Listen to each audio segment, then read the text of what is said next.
السلام عليكم ورحمة الله وبركاته.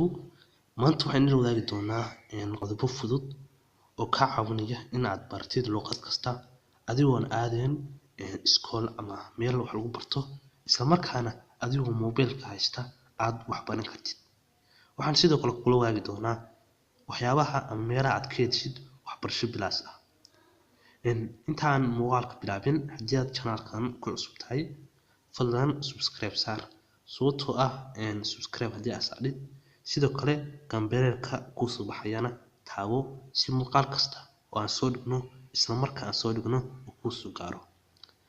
qodobka koowaad oo laga rabo si aad u bartid luqad kasta adigoon aadeen meel ama goob waxbarasho, ugu horeyn waxaa laga rabaa inaad la soo degtid buugaag luqadda aad rabtid ku saabsan. muuqaalkan kii ka horeeyay ayaa kala hadalnay sida loo soo dego buug.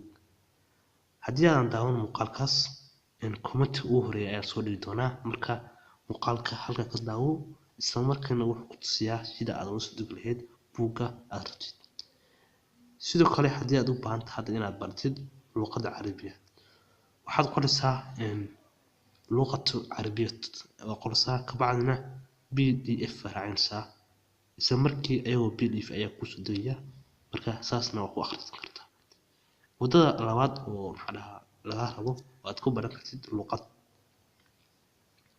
waa inaad youtube-ka ka baadhid. youtube waxaa jira channelo ku sharxaya ama ku baraya luqad kasta. marka aan isleeyahay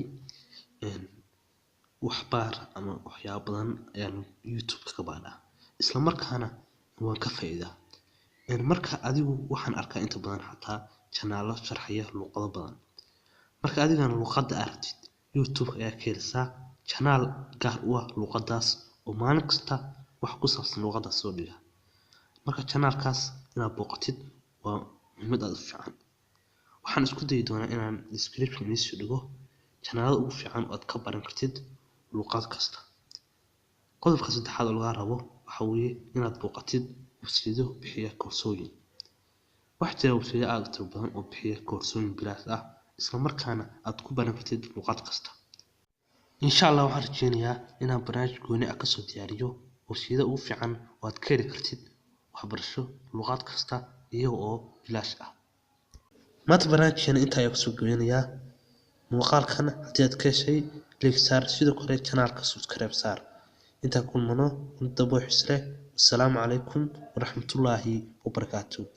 haddii aad jeceshahay inaan muuqaalkan ama qayb labaad aan kasoo diyaarino waxaad qaybta comment nagu soo qori kartaa qayb labaad kasoo diyaari anagoo codsigiina tixgelin doona oo aan soo diyaarin doono qayb kale.